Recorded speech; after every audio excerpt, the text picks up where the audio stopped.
Gory Days are here to stay, the 80s horror show. Take a stroll down memory's lane, it's time to start the show. The Gory Days, the Gory Days, the Gory Days, the Gory Days. Welcome to the Gory Days, the show where we take a stroll down memory lane to remember our favorite horror movies. Here once again for another week of American Horror Story 1984, Episode 5, this week's episode titled Red Dawn. I'm Kyle Leone, your host for another week, and boy, this episode, Red Dawn, of course, referencing the 1980s movie. I'm not sure exactly what year it came out then had a remake recently, and also referring to the dawn that happens in this episode. We finally made it in episode 5. The sun is rising at the very end of this episode. Well, not at the very end. We get some more action as the day goes on, but before I get to that, Episode 5 finally hit, and it's happened. Every season of American Horror Story has one episode within its season that flips everything on its head, and this was it. This is finally the one that came. Montana says it. We could be gods here. Let's just get started with my first segment, which is called, What the Hell Just Happened? So we start off with 1980, young Donna in 1980. We were going to see Donna Chambers. I'm going to refer to fake Rita as Donna Chambers since that's her name now, or as we learn as we learn here, she calls herself Dee Dee, and so did her dad. And in fact, it's a little pet name that just her family uses, but I'm going to call her Donna, and I might call her Dee Dee. She finds out that her dad is a murderer. Long story short, her dad is a murderer, and we get this first instance of a major theme that's going to come up multiple times in this episode, and really has been happening in all the episodes, which is coming up later in my other theme segment. But right now she asks, how long have you been doing this? And he says, my entire life. I was born with this, and I'll die with it. And anyway, she tries to say, I'll help you, and he says, I almost believe you, Dee Dee, and he kills himself. He stabs himself in the neck.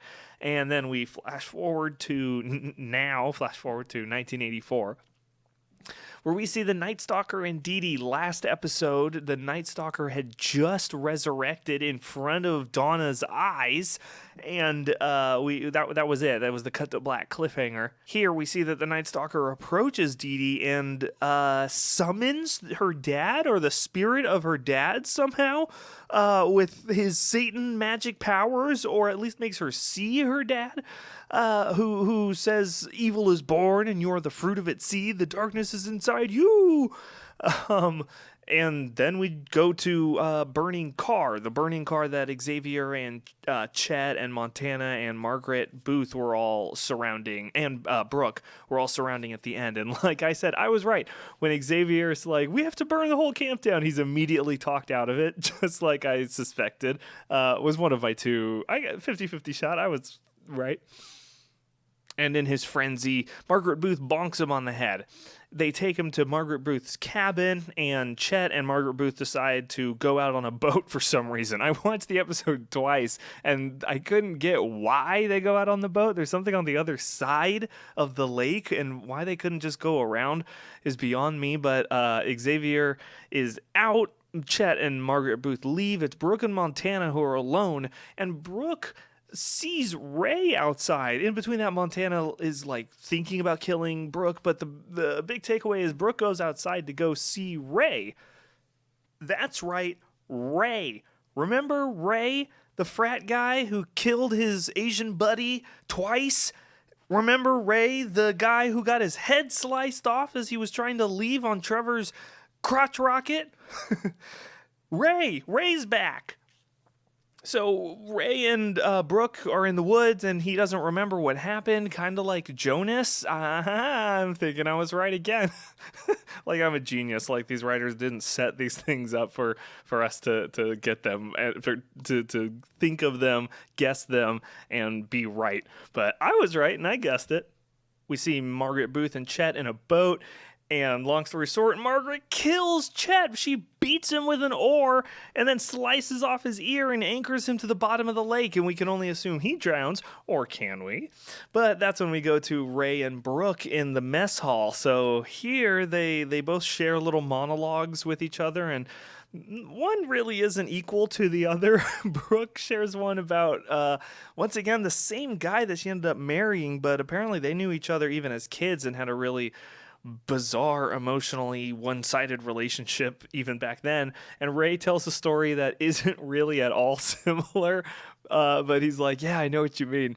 But they smooch, and then they do more than smooch. More on that later. We see Xavier and Montana back in the cabin, and this is where we get that line from from the promo of last episode, because Donna shows up. Man, I had one thing. Why did I even bother? Donna shows up, and this is where she confesses that she's the one that let Mr. Jingles out and started all of this nightmare. And that's when he says, "You did this to me. It's your fault. I'll never be on the cover of TV Guide." And Xavier grabs the hatchet from Montana and chases Donna into the woods. And Ray and Brooke, back in the mess hall, got together. They had sex. In fact, it was Brooke's first time. And it's a really weird exchange after that. So I popped your cherry. How do you feel? She says, thirsty. So they go over to the fridge to get a drink. And they find a head in the fridge, and it's Ray's head, and she just slept with him, and she's like, oh my God, what are you? And she leaves, and Brooke and Montana and so Brooke leaves, runs all the way back to the cabin that Montana was in, and she tries to tell Montana what she's seen, but Montana, is evil and says, don't worry, Brooke, bonk, you'll be leaving soon. That's when we get the 20 minutes until sunrise title card. And so I was thinking, 20 minutes, like 20 movie minutes, where this is going to be the end of this episode. Next episode will be the sunrise. But no, we got it and more in this episode. So Brooke wakes up, and Montana has her tied up in the cabin. I don't even know if she's tied up, but she's knocked out. And this is where Montana unloads on Brooke. And she's kicking her, and it's awful. And Brooke's asking her, why are you doing this? And Montana basically explains why she hates her is because Sam, if you know why she hates her, then you get it. But Brooke stabs Montana in the leg and then knocks her out with a stereo before getting away. And that's when we go to Donna, who's been running away from Xavier. Donna is in the infirmary, I think. It doesn't matter. She's somewhere safe, where Mr. Jingles shows up and says, you never should have brought me here. And she says, I just wanted to understand him. Her father, she's talking about. And Mr. Jingles lets her go and pulls some bullets out of his stomach because he was in bad shape at the end of last episode, but he's a war veteran and he's tough as nails, so he can pull bullets out of himself, no problem.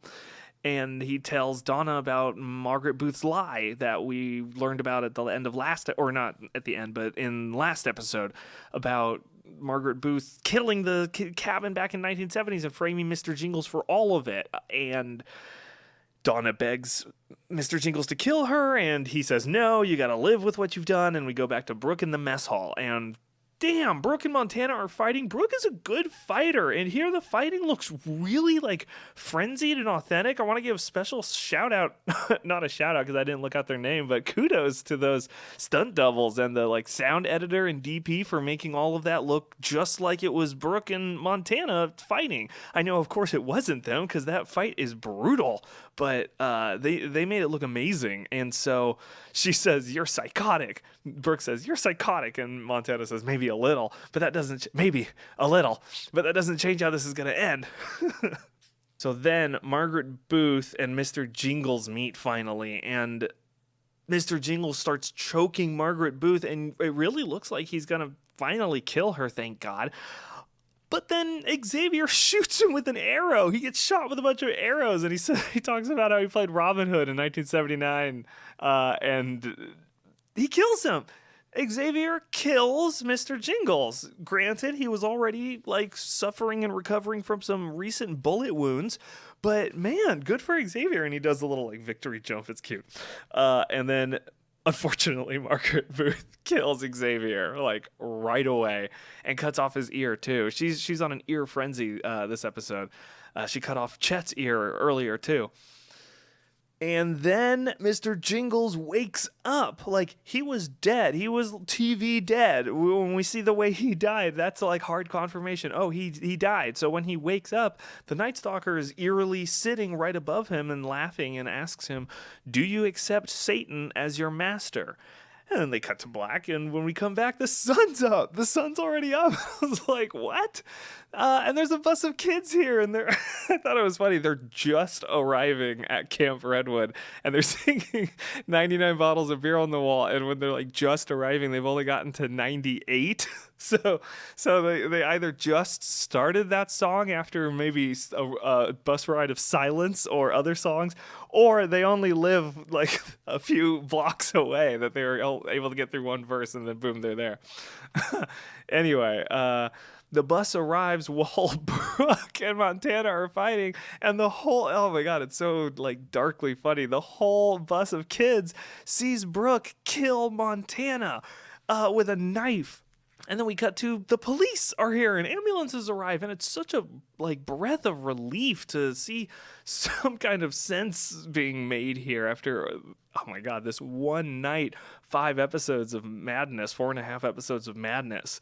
So Brooke's taken away by the police. Margaret Booth stabs herself in the leg and lies to Peg Brooke, and also gets taken away by the police. We can assume. I don't remember if there's any shot of that, but that's what I think it's safe to assume. And Ray his vitals are checked, and he has no heartbeat because he's a ghost, and he gets taken away in the ambulance. But as soon as he leaves the limits of Camp Redwood, he vanishes from the ambulance and reappears in Camp Redwood where he died. And he seems to have a little bit more memory of, he says, I just wanted to leave, whereas before he was just walking and his head was a little fuzzy. And he said he just wanted to go home. And Jonas shows up and says, "This is home." And Jonas we haven't seen in 2 episodes. So he finally is happy to see somebody else he can talk to maybe about being dead. And so then we see the police are packing up and Montana is there. And the police is like, "Tell me what's wrong." She says, "I'm fucking dead. That's what." And she kills him. She kills the cop. And that's a huge noticeable crime. I wonder what's going to happen with that. That's something that his family's going to miss him. He's not a runaway teen or some bizarre a 20-year-old living on his own. He's got to report home. He's got to turn in his gun to register it at the end of the day. They got to count the bullets. There's protocols going to happen. And anyway, the car that got stolen wasn't Montana stealing it or anything. It was the Night Stalker. And the Night Stalker has Mr. Jingles in the car with him. And they're driving off to L.A. And it's nuts. And that's the episode. So if you just watched it like I just did, you probably have a lot of questions. First, let's address some of the questions from last week's episode. First, what happened to Jonas? Well, we still don't really have an answer, but he's back. My next question is, was Margaret Booth telling the truth? No, she's never telling the truth. So we can write that one off. She's never telling the truth. Is the Night Stalker's Satan resurrection a one-time deal? That we don't know. We've still only seen people get resurrected one time. So who knows about that? But tonight I've got even more questions. First off, how come the Night Stalker and Mr. Jingles are allowed to leave Camp Redwood, but Jonas and Ray can't? It seems it's something I'll address in one of my theories, but it seems like there's 2 versions of resurrection here. My sub question to this is it safe to assume Montana and Xavier can't leave either? I think so. I think that's an obvious one, but I want to ask it anyway. Can Chet come back from the bottom of the lake? I mean, he's stuck down there. Personally, I have a theory about that as well, but even if he is dead at the bottom of that lake, the other people seem to respawn, if you will, right where they died, and kind of like in not similar conditions, but at least on the exact geological spot. So how would Chet, would he just show up in the middle of the lake and have to swim to shore? Probably. Maybe that'll happen. We'll see. My next question is, what's going to happen to Brooke now that all of these murders have been pinned on her? And what about the ears and that Margaret Booth has and that Mr. Jingles MO that she's been trying to pin? Are they just going to try to spin that as Brooke was a copycat killer and just doing that? There's a lot of unaccounted for deaths that people, I assume, the police are going to be really happy to see. Oh, yeah, that's convenient. She killed all of them. So no mysteries here.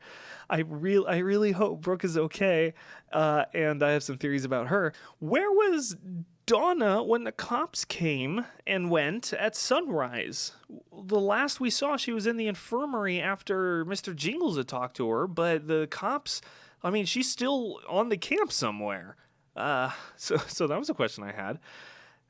I kind of already asked it, but will that cop's death be investigated? His family, his fish, like, will it matter? I know it won't.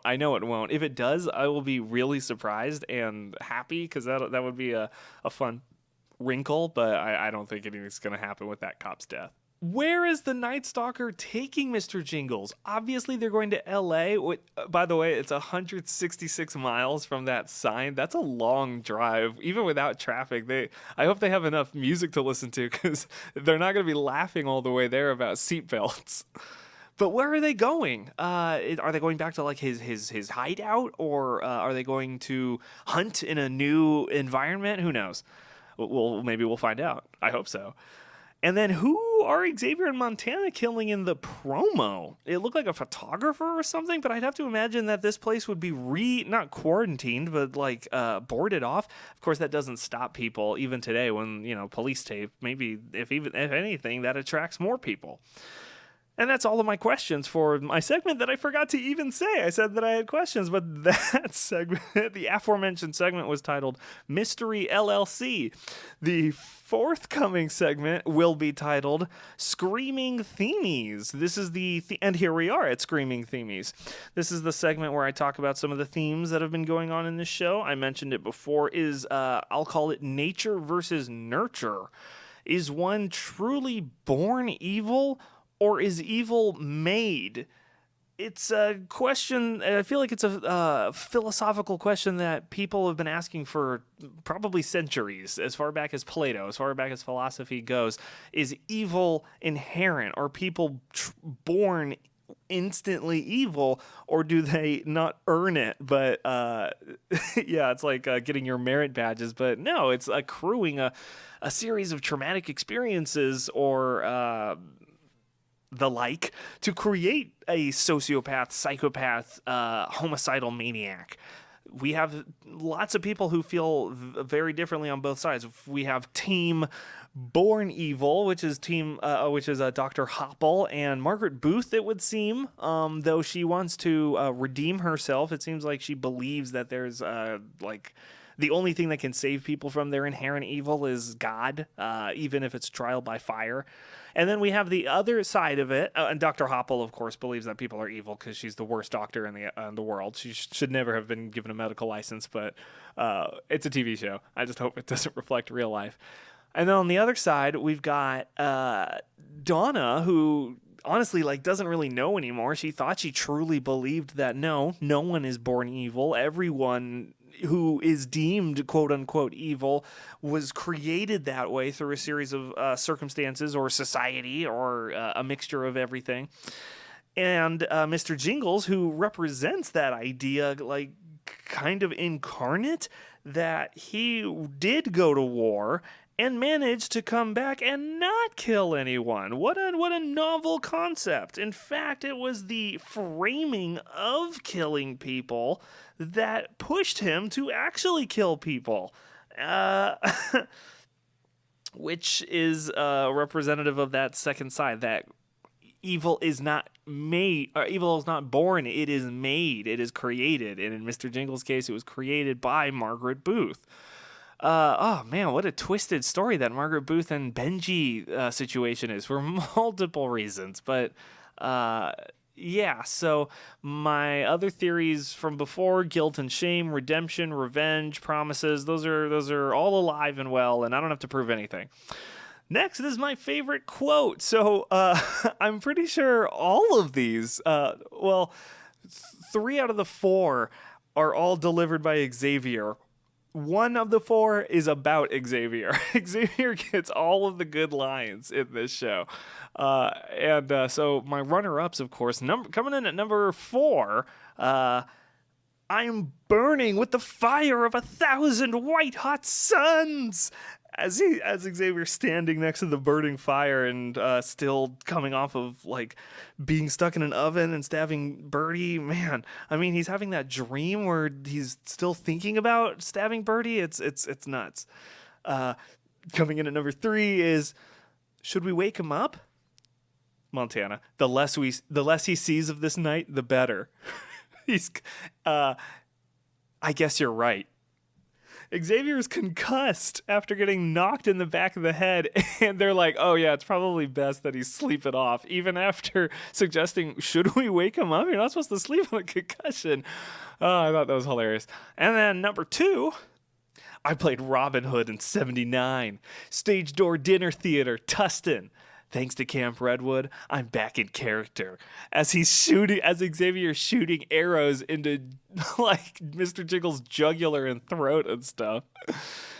And then finally, the number 1, the winner of favorite quote this episode is, "It's your fault my future is in radio." Ooh, shots fired. It's like they knew we were making reaction content to this kind of stuff. So that's my favorite quote. Now I can move to kills.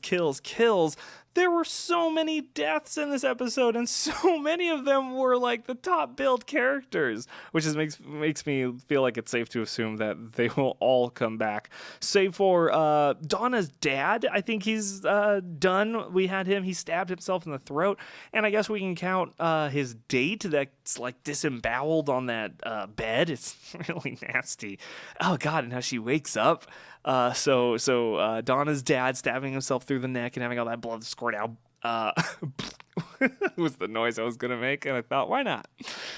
Let's see. Then we've got Mr. Jingles, who's shot with arrows by Xavier. We've got Xavier himself, who's stabbed in the chest by Margaret Booth, and his neck is cut off. Or no, he's not stabbed in the chest. He's stabbed and like pulled down. Also not vivisected, kind of, but like, man, a deep cut and a long pull down from Margaret Booth. So Xavier's dead. Montana's dead, getting stabbed in the chest from Brooke right in front of all those kids. The policeman, Chet gets beaten with an oar and then anchored, and then his hand is like stomped on, and his ear is sliced off, and he sinks to the bottom of the lake. Did I say the policeman? The policeman gets shot. It's a bloody episode, but it needs to be, because this is like the halfway point. I think, yeah. So, like I said, there needs to be one episode that everything gets turned on its head, and so I think this is the episode with the most amount of deaths. I'm not sure, but for those of you counting at home, that brings our total number of deaths to 19, and that's not counting the 9 deaths in the 1970s cabin, which would bring us up to a higher number than that math.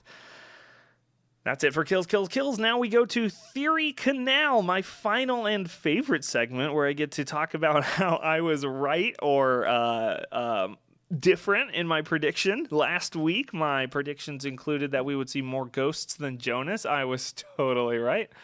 Last week, I believed that we would see more ghosts than Jonas. I was totally right. I also theorized that Mr. Jingles would die, but he would live on. I was totally right. These are just some of my past theories that are coming true. Margaret, let's see, something that'll turn this whole... Okay, so yeah, for something that'll turn this whole season on my head, I had a lot of out there theories. But let's see. I don't think any of them are coming true. They're all dead. No, Brooke tricked everyone. No, it's not a computer simulation. It's not an experiment. They're not jumping forward in time. So I don't think any of those came true. Let's get to my theories for tonight. Starting off with, my theory, there are two forms of resurrection we're working with here. There's the satanic method via the Night Stalker's direct involvement with your death. Take, for instance, Mr. Jingle's situation where he dies and comes back to, or wakes up, and in that moment he gets asked a question. And it's assuming he says yes, because at the end he's driving away with Mr. Jingles. With the Night Stalker. But are there any others? I wonder if we'll see any other like disciples of either Satan or the Night Stalker who are also given this power of resurrection. But the other form of resurrection that we see is some unknown method through dying within the confines, the area of Camp Redwood, which we've seen with Jonas, Ray, Montana, and Xavier thus far. Will we see Trevor, Chet, Chef Birdie, the copycat Mr. Jingles, and all the other people who have died come back? Probably. Maybe there'll be a big pizza party at the end. Ooh, or a prom or something, or like a talent show. That would be a very freak show. Anyway, moving. So I don't really have anything to build off of there. It's just that those are our two methods of being resurrected in this show, is either through the Night Stalker, who has set sail, I can only assume, to go hunt down Brooke, because she's the one that got away for both of them. I kind of spoiled my other theory, or I segued into it very, very seamlessly. I think the Night Stalker is driving Jingles to go back to LA to finish Brooke off. I think it's safe to assume that Camp Redwood is the closest largest city would be Los Angeles. I say that out loud and that doesn't seem right, but it's a TV show. I think that's where all the police went. I think that's where they're taking Brooke and Margaret Booth, and I think that's where the Night Stalker and Jingles are headed to finish what they started.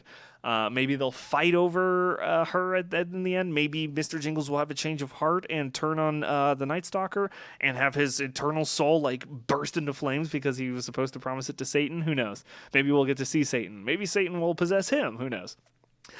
I think Chet lived. The way the deaths have been in this show, there's kind of two different kinds of deaths. There's the deaths where people are for sure dead, and then there's the deaths where we can't really be sure. Obviously, he's beat over the head, but he also survives that, and he's fighting pretty much all the way until he sinks beneath the brine.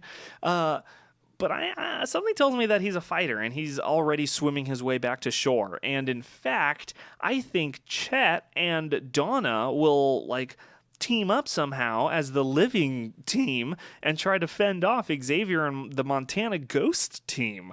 That's another theory that I have. I think wherever Brooke and Margaret Booth are being taken, I think Brooke is going to try to get revenge on Margaret Booth somehow for getting her into all this situation. Oh, maybe they'll go back to the asylum. That would be a fun way to tie things back together. The asylum, of course, being from American Horror Story Season 2, which I understand is one of the most popular, if not the second best after maybe the first season. My next theory is that we'll follow Brooke and Margaret Booth briefly, but we're mostly going to shift to the ghosts of Ray, Jonas, Montana, and Xavier killing people at Camp Redwood. And maybe even Montana and Xavier will want to keep killing, but Ray will want to keep trying to leave while Jonas is just despondent and doesn't care, but he's happy to have other people to hang out with finally. So that would be interesting to see the ghosts fight with each other. It feels like that's where this show's going. God, it's so hard to tell. It's fun with shows like this that are more self-contained and have they're not going on for season after season after season. There is an end point. Maybe it's a reflection of our attention spans, but I like the more contained miniseries or limited series, whatever you call them. Finally, In addition to taking Mr. Jingles back to get Brooke, I think Night Stalker is also going to take him on as his like disciple of Satan and kind of his Renfield, the vampire like slave, or the human slave that really wants to be a vampire. Like maybe they'll have this status change. Would be pretty interesting, since they were really kind of the opposite, where the Night Stalker came off as this just like punk kid, whereas Mr. Jingles was the authority on killing, the legend. Whew, and that's that. That's American Horror Story Season 9, Episode 5, Red Dawn. That's everything I got. I'm just going to wrap it up. Until next time, stay scary out there. The Gory Days.